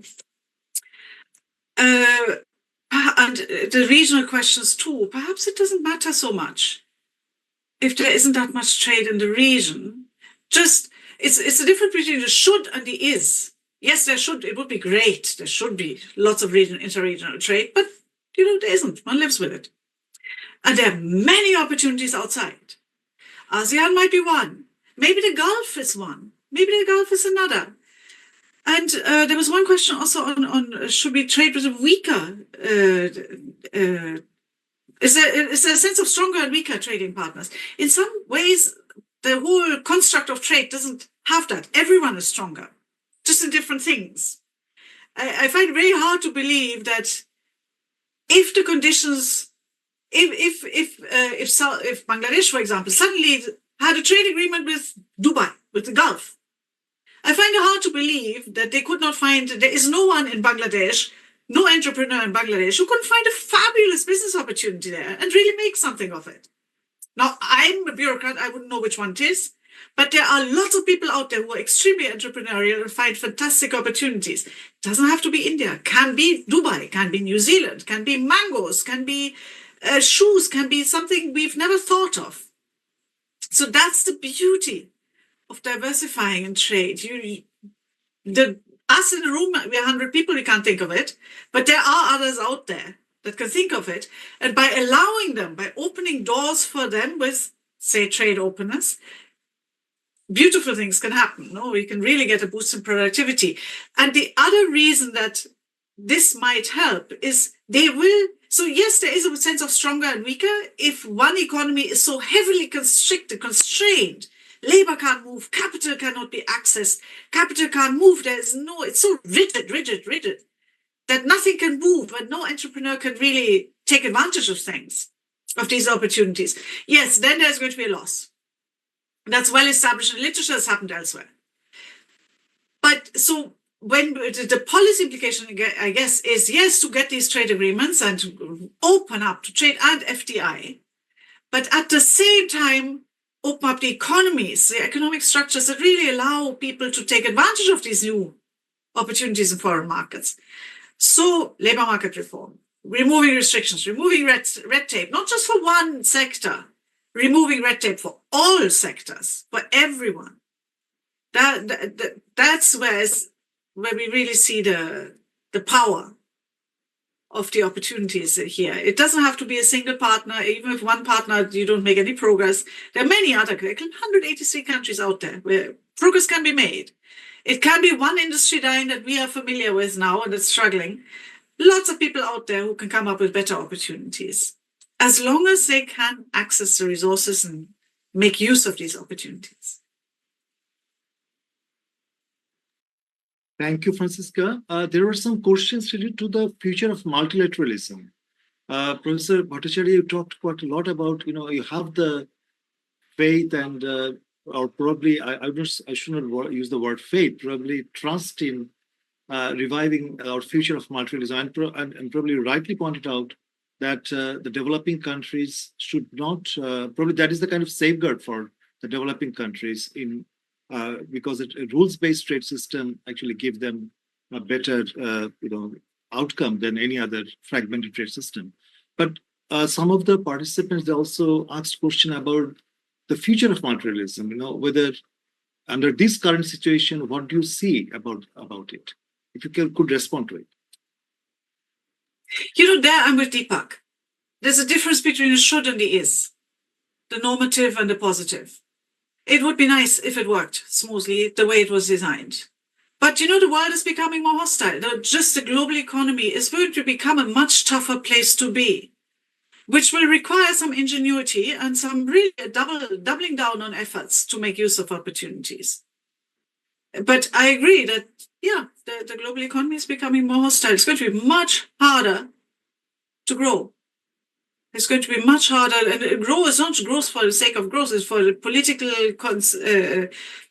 happiness, no, political content is for income growth, prosperity. It's going to become much harder. So it requires actually exactly what Deepak mentioned. It requires a push to do long overdue things. Thank you, Francisca. Dr. Bhattacharya would like to respond on this multilateralism. You have to unmute this. No, one can very readily be pessimistic about one thing and over-optimistic about other things, about policy outcomes, It also depends upon where we are coming from. Say, for example, the issue of, I come to the multilateralism a bit later, but I would love to put one issue across to Dr. Francisca. So you see, in the presentation, it talks about the benchmark condition, and you have also reasserted that in that benchmark conditions are also important. So the benchmark conditions, and then we talk about contextualizing and being nimble and being, opportunistic, pragmatist. So what really calls for the policy making?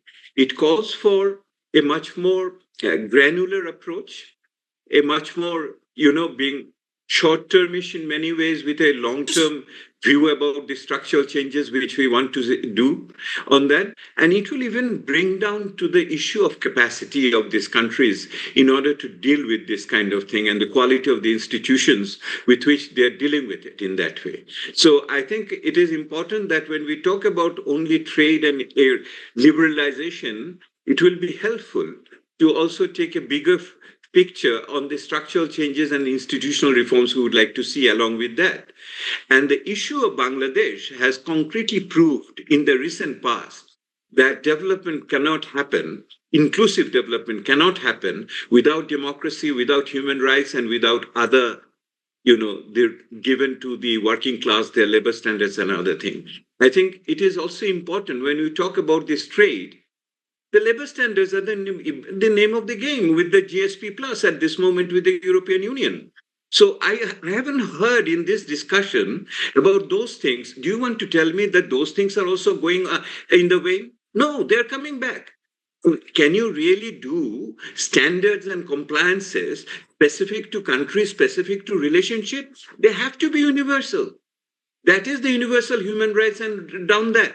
That will bring you back also to the trade on universalism and multilateralism, because you cannot really deal with it the way we are dealing with it in a very difficult situation as it stands. And that's why I'm saying it is in a flux. Yesterday's friend is today's, foe. And today's foe is tomorrow's friend. That is the situation. And where will they go to? Will they be able to go out to a duel fight on somewhere else to sort it out? No, they will have to come to an institution to seek for it. And if it is not performing, they will have to reform it.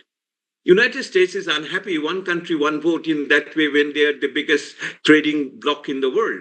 Obviously, they are unhappy with that, but we all know very well no resolutions or negotiations rules have ever been approved without the, questions of the United States. That is, it's an unwritten law in the WTO.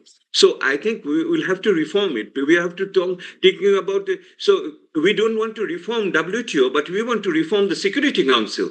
We want to bring in India and South Africa over there and Nigeria over there. But we don't think that WTO has no future. If WTO has no future, then Security Council reform also doesn't have any future. It's a package within which the balance of force will take place in different sectors, in different areas together with that. We will have to walk the talk. And that is what I see in the future. If we fail, every crisis is an opportunity to think through how a sustainable solution, what we look for at the country level, cannot be sustainable without the global frame as we are seeing that. I remain very much committed to that, and I think that is what is all about in the future we will see. And all these crises are really giving us signals that we are not in the base shape of institutions, not only in the country, but also in the world. Thank you.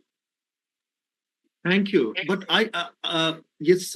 now I have a question to all the panelists. And the question is, four of you talked I about... think it is time for Shanta and Mr. Deepak to respond. I have said enough. Yes, no, definitely. And I will get back to it. Definitely the first respondents will be, of course, Professor Devarajan and Dr. Mishra. But the question is, probably my question to Professor Devarajan first and then to Dr. Mishra, that four of you talked about reform and the need for reform, probably in a bit...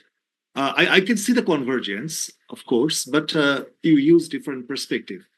But the fundamental question is why in South Asia, reform is so difficult.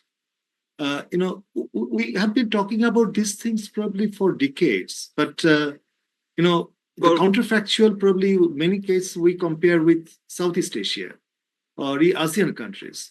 But what are the real factors which are holding us back? Is this the historical, things, or why are you hostage to certain factors and we are not able to undertake reforms in these critical areas? Professor Devarajan. Well, thank you. That's a big question. So let me just give you some headlines on that. Well, the reason reform is difficult, not just in South Asia, but in Africa and other places, is because of the domestic politics. You have special interest groups within the country who will stand to lose if you liberalize trade. And they're sometimes very powerful. Sometimes they're connected to the leadership. We won't mention names that are able to resist those reforms. And by the way, coming back to Devapriya's passionate speech about multilateralism, which I actually agree with, this is what's going on in domestic politics in rich countries now. That they're turning much more inward, not just in the US, but in Europe and other places as well. Now, what the way out of this, it's a puzzle for me it's been puzzling me for a long time, is that on the other hand, South Asia is almost a textbook example of countries where when they did liberalize, it worked. Think about Sri Lanka in 1979. They were one of the first developing countries to liberalize trade alongside Chile. And the place just boomed. Unemployment fell to less than 3% after that. And conversely, when they started closing up trade, which is the problem now, the growth rate fell. And we know about the India story, but Bangladesh in the 1990s it enjoyed a boom when its trade took off. Now, and actually, I have a paper on this on Bangladesh. Is what puzzles me is why, when you have all this evidence in your own country, why is trade reform so unpopular? Why is it that whenever you talk about trade liberalization, you get a torrent of criticism, including in this panel, when you're talking about the countries themselves that have shown that this actually works? And I have a feeling, this is the point we made in that paper, is that it has to do with the foreign influence. Trade liberalization is seen as something that the World Bank and the IMF have imposed on the country, rather than that is something that is homegrown. And so it's the messenger rather than the substance of the reform that gets in the way. And I think that's the shift we need to make, is to build the support for sensible reforms and context-specific reforms, as Deepak and Deb have been saying, in the country. And maybe the international organizations can do us a favor by not talking so much about trade liberalization, because of the connotation that is part of the neo-colonial heritage. So that's my suggestion for how we can get around this impasse about reforms in our countries. Dr. Mishra, do you think this current situation, especially the emerging, not the current, the emerging and the kind of evolving situation, these are kind of helping the South Asian countries to realize the need for reform, or they will backtrack? Yeah, I think South Asia is, it's a very heterogeneous set of countries. So let me come to that. But I just wanted to answer two things that were just raised before this, which was, one is, why is reform in South Asia so difficult? Hopefully that will give us some guidance about the future. And second is on the multilateralism and my pessimism towards it. I have a hypothesis on why reform is so difficult in South Asia. And I think Shanta touched a little bit about it. So, the whole world was, outside, US and Western Europe, pretty much, in South Asia, East Asia, Africa, many parts of the world was part of the socialist regime, or at least, there's not enough trust in capitalism given the neo-colonial connections that we had. And so was Eastern Europe. But Eastern Europe broke out, and they are never looking back to the socialist route.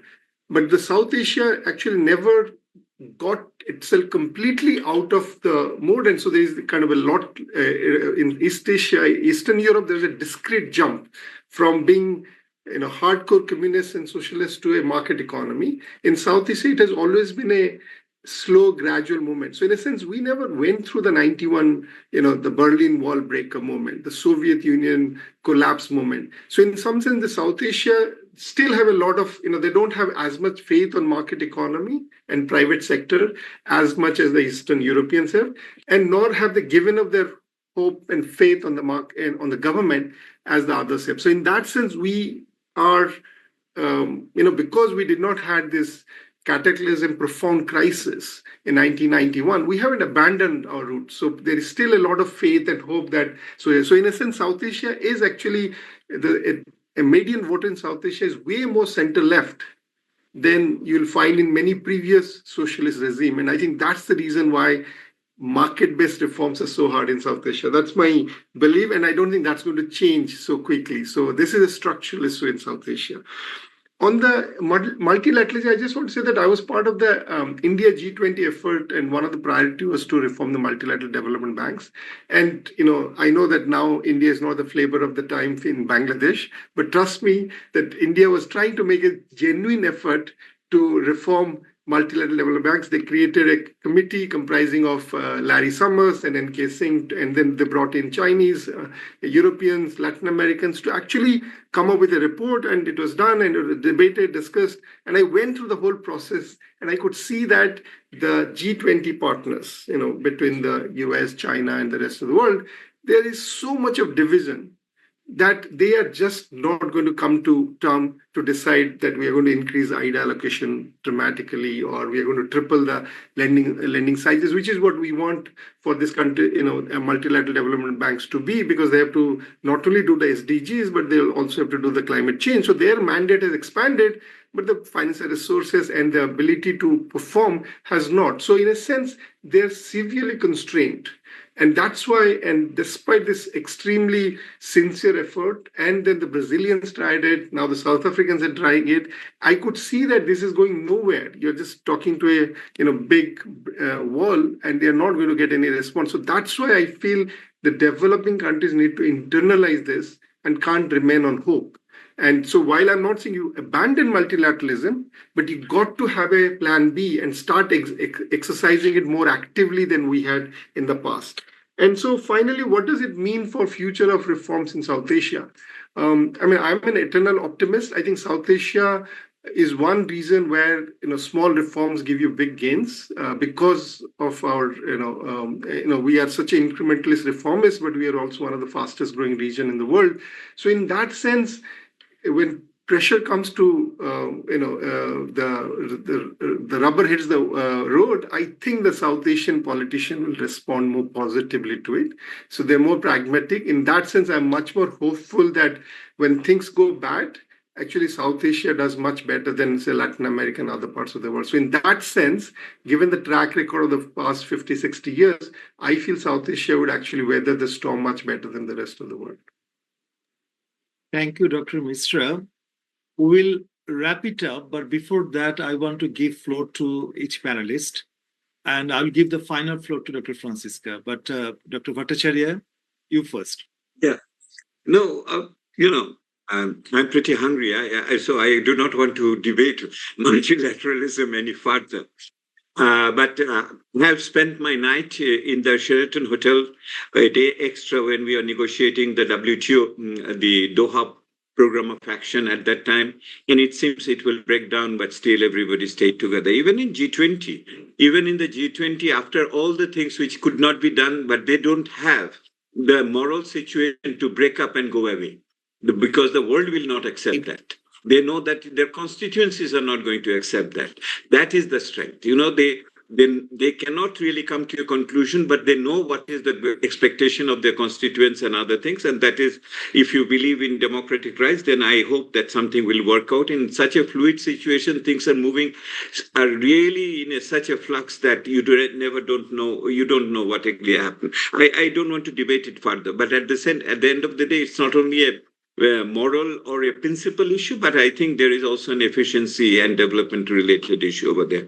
Coming back to South Asia and the flux situation, you see what is different in South Asia, which may be a bit different from Latin America, or also at this moment Africa, across Africa, the trade agreement which is coming into place, is that South Asia, when all the countries are coming together, we centrifugal forces are very high. So what we see in each of the South Asia countries, that it is not like United States with Mexico or Germany with the European Union, and it is not India with the others. That is not really happening. So what we are seeing now in South Asia, but with the world. So each of the countries in South Asia, if it is pressure for any of the reforms comes, it will come from the world, not so much from the domestic reforms along with the regional cooperation line. So if you see all the reforms which has happened, Shanta may say foreigner and others, or India is not flavor of the month in Bangladesh, but nonetheless, it is all supply chain pressure.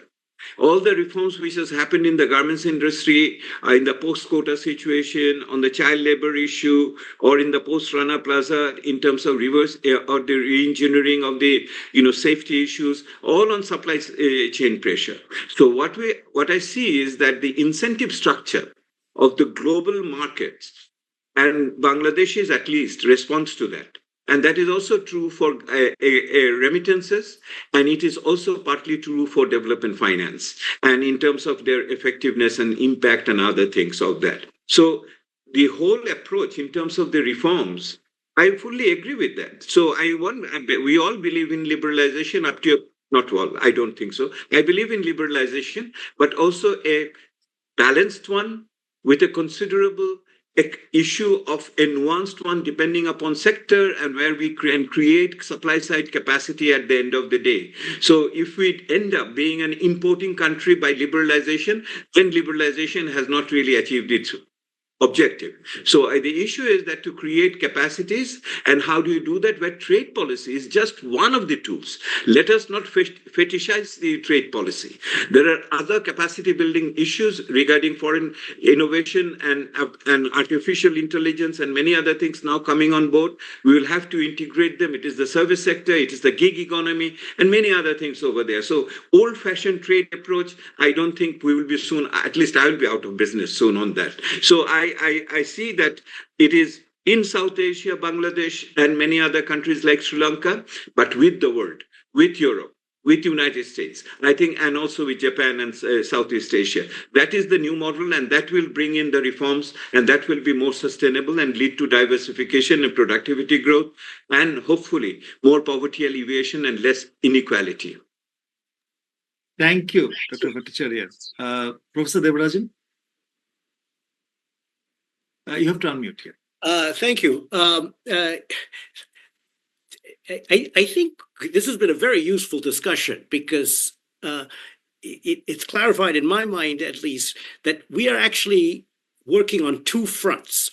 One is what Devapriya was talking about, which is let's strengthen as wherever we can the multilateral system and make it work for developing countries in particular. And absolutely, That we have to continue working on. But the other, and I think this follows from Francisca's presentation and some of the comments, is if we want to be realistic, the multilateral system is really in very grave danger at the moment, and it's being undermined as we speak. I mean, literally every day I get these reports, and I think what we are learning from this work is how to deal with that. That there are things that developing countries can do, given a possible breakdown in the multilateral system. There's still opportunities for growth, for trade, for cooperation. And I want to underline the point that Debapriya made at the end here, which is cooperation doesn't only have to be trade or even just investment. It could be on energy, it could be on communications, infrastructure. In many ways, those are the big gains to be had from regional cooperation, particularly in South Asia, because trade nowadays is global, so you can trade with it. You don't necessarily have to trade with your neighbors. But if you want to set up an electricity grid, it's useful to have your partners next door. So I think we really have a two-pronged agenda here. Keep trying to strengthen the multilateral system or shore it up from collapse. But at the same time, let's be realistic and say, what's the best we can do if the system is not working and if the system is falling apart? Thank you, Professor. Dr. Mishra, any final words?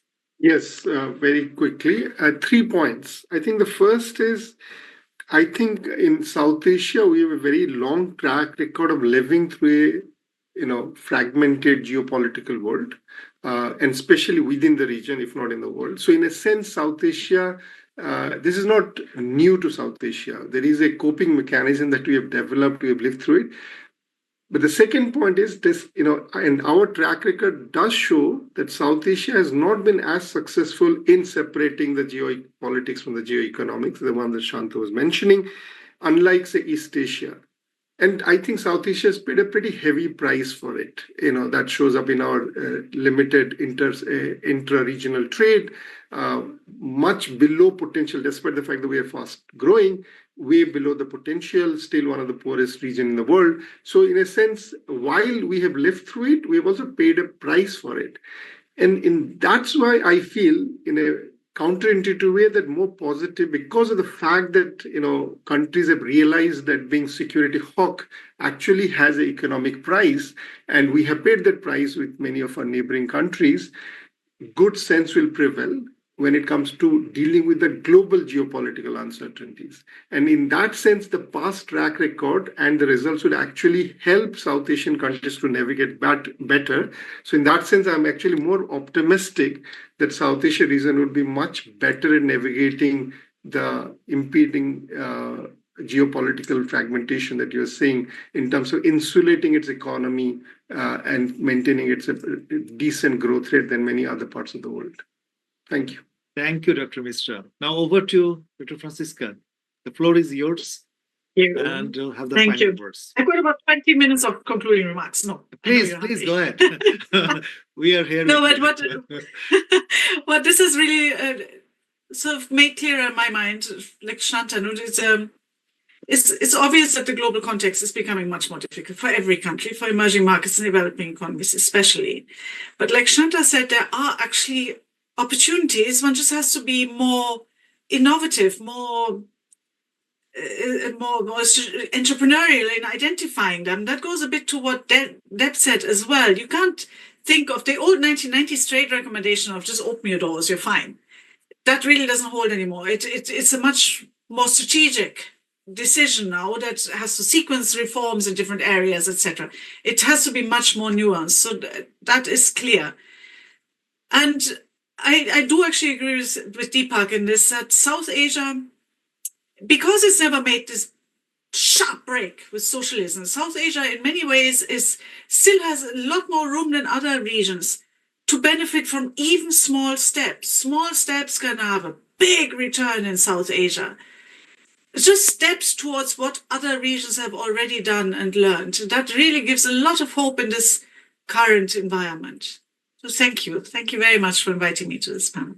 Thank you, Francisca. Thank you so much. I think a conference, the way it started with this keynote presentation and discussion from these three distinguished panelists and the participation, some of the comments and questions, I'm quite sure it enriched our minds. And I'm also really glad that, as I mentioned earlier, many of the participants from this region, they are students and young researchers. Also, there are some senior academicians, researchers who joined in this discussion in the participant list too. So I saw Professor David Hume, he joined. I saw Professor Adrian Wood, he also joined. At a certain point of time, we had participation of around 125. So it was widely participated from all over the world. So again, thank you so much. I don't really want to discuss on South Asian integration at a time when South Asia, the time is late here, it's a dinner time, and nobody will really appreciate having it extended for longer. So thank you so much, and we look forward to seeing many of you at the conference tomorrow and day after in person. And with this, I conclude this session. And again, I wish all the best for the success of the conference. Thank you. Thank you.